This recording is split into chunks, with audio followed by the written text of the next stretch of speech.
ஒரு சின்ன teachers group ஒரு எலெக்ஷன் ரிசல்ட்டையே மாத்த முடியும்னா நம்புவீங்களா? வாங்க இந்த சுவாரஸ்யமான அரசியல் கணக்க கொஞ்சம் ஆழமா பார்க்கலாம். முதல்ல இந்த நம்பரை பாருங்க, 20,000. இவங்க யாருன்னா தமிழ்நாட்டுல இருக்கக்கூடிய இடைநிலை நியமன தேர்வு எழுதிய ஆசிரியர் தேர்வர்களோட எண்ணிக்கை. ஆனா இங்கதான் ஒரு ட்விஸ்ட். இந்த 20,000 டீச்சர்ஸ் நினைச்சா கிட்டத்தட்ட 7 லட்சம் ஓட்டுகளை இன்ஃப்ளூயன்ஸ் பண்ண முடியும். ஆச்சரியமா இருக்குல்ல? சோ உங்க மனசுல வர்ற முதல் கேள்வி இதுதான், எப்படி இது பாசிபிள்? இவ்வளவு சின்ன குரூப்புக்கு எப்படி இவ்வளவு பெரிய தேர்தல் சக்தி வந்துச்சு? சரி வாங்க இதுக்குள்ள என்ன இருக்குன்னு பாப்போம். இதுக்கு முக்கிய காரணமே இந்த டீச்சர்ஸோட தேர்தல் வலிமைதான். இது வெறும் அவங்களோட 20,000 ஓட்டு கணக்கு கிடையாது, அதுக்கும் மேல. அந்த கணக்கு ரொம்ப சிம்பிள். ஒரு டீச்சர் இருக்காங்கன்னா அவங்களோட ஓட்டு மட்டும் இல்ல, அவங்க ஃபேமிலி மெம்பர்ஸ், க்ளோஸ் ரிலேட்டிவ்ஸ், ஃப்ரெண்ட்ஸ்னு ஒரு பெரிய நெட்வொர்க்கே இருக்கு. சோ அவங்களோட இன்ஃப்ளூயன்ஸ பாத்தீங்கன்னா ஒரு பெரிய சர்க்கிளுக்கு பரவுது. அதனாலதான் அந்த 20,000 ஓட்ஸ் 7 லட்சம் ஓட்டா மாறுது. சரி, இத தமிழ்நாட்டுல இருக்கிற தொகுதிகளுக்கு பிரிச்சு பார்ப்போமே. சராசரியா ஒரு தொகுதிக்கு கிட்டத்தட்ட 3000 ஓட்டுகளை இவங்களால இன்ஃப்ளூயன்ஸ் பண்ண முடியுது. 3000 ஓட்டு தானேன்னு நினைக்காதீங்க. அரசியல்ல இந்த 3000 ஓட்டு வித்தியாசம்ன்றது ஜெயிக்கிறவங்களை தோக்கடிக்கவும் தோக்குறவங்களை ஜெயிக்க வைக்கவும் போதும். இது ஒரு மேஜிக் நம்பர் மாதிரி. ஓகே, இப்போ இந்த கேள்வி வருது, இந்த டீச்சர்ஸ்க்கும் இப்ப ஆட்சியில இருக்கிற திமுகவுக்கும் நடுவுல இந்த அளவுக்கு ஒரு கனெக்ஷன் எப்படி உருவாச்சு? இதுக்கு பின்னாடி ஒரு முக்கியமான வாக்குறுதி இருக்கு. சிம்பிளா சொல்லணும்னா இது ஒரு தேர்தல் ஒப்பந்தம் மாதிரி. திமுக என்ன ப்ராமிஸ் பண்ணாங்க அப்படின்னா 2013 ஆசிரியர் தகுதி தேர்வுல தேர்ச்சி பெற்ற அனைத்து ஆசிரியர்களுக்கும் பணி வாய்ப்பு உறுதி செய்யப்படும் அப்படின்னு சொல்லிட்டு 177 விதியின் கீழே ஒரு வாக்குறுதி கொடுத்திருந்தாங்க.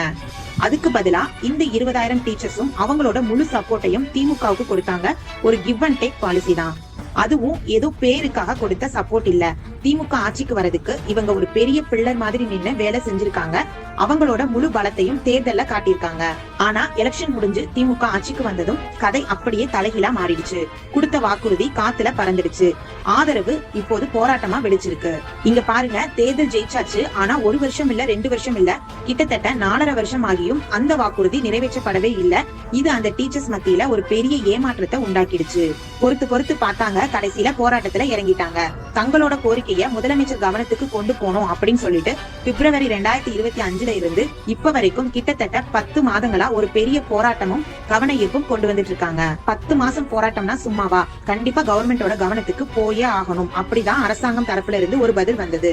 இது என்ன விஷயம் அப்படின்னா, 12 வருஷமா ஒரு காலி பணியிடம், இடைநிலை ஆசிரியர் பணியிடம் கூட நிரப்பப்படாத சூழ்நிலையில இப்போ அவங்களுக்கு மறுபடியும் ஒரு நியமன தேர்வு நடத்தி அதுல வெறும் 2000 பணி மட்டுமே வழங்கி அவங்களுக்கு பணியாணை கொடுத்திருக்காங்க. இருக்கிற எல்லா வேக்கண்டையும் நிரப்பும் பட்சத்துல இவங்க அனைவருக்குமே நிரந்தர பணி கிடைக்க வாய்ப்பு இருக்கு. இன்னொரு விஷயம் என்னன்னா, பள்ளிகள்ல தற்காலிக ஆசிரியர்களை நீக்கினாலும் இவங்களுக்கான பணி வாய்ப்பு உறுதி செய்யப்படும். இத அரசின் கவனத்துக்கு இந்த 10 மாதமா இந்த டீச்சர்ஸ் கொண்டு போயிட்டே இருக்காங்க. இப்போ இருக்கிற நிலைமையில முக்கியமான விஷயம் என்னன்னா, அடுத்த எலெக்ஷன் அனௌன்ஸ்மெண்ட்டுக்கு இன்னும் கொஞ்ச நாள் தான் இருக்கு. இருந்தும் இந்த கவர்மெண்ட் கண்டிப்பா இவங்களுக்கு மறு தேர்வு இல்லாத ஒரு நியமன ஆணை வழங்கும் அப்படிங்கிற ஒரு பெரிய நம்பிக்கையோட காத்துட்டு இருக்காங்க. இப்போ இந்த எல்லா விஷயங்களும் நம்மள ஒரே ஒரு பெரிய கேள்விக்கு முன்னாடி கொண்டு வந்து நிறுத்துது. திமுக இந்த டீச்சர்ஸோட ஆதரவை தக்க வச்சுக்குமா? டீச்சர்ஸ் தரப்புல இருந்து அவங்களோட ஸ்டாண்ட் ரொம்பவே கிளியரா இருக்கு.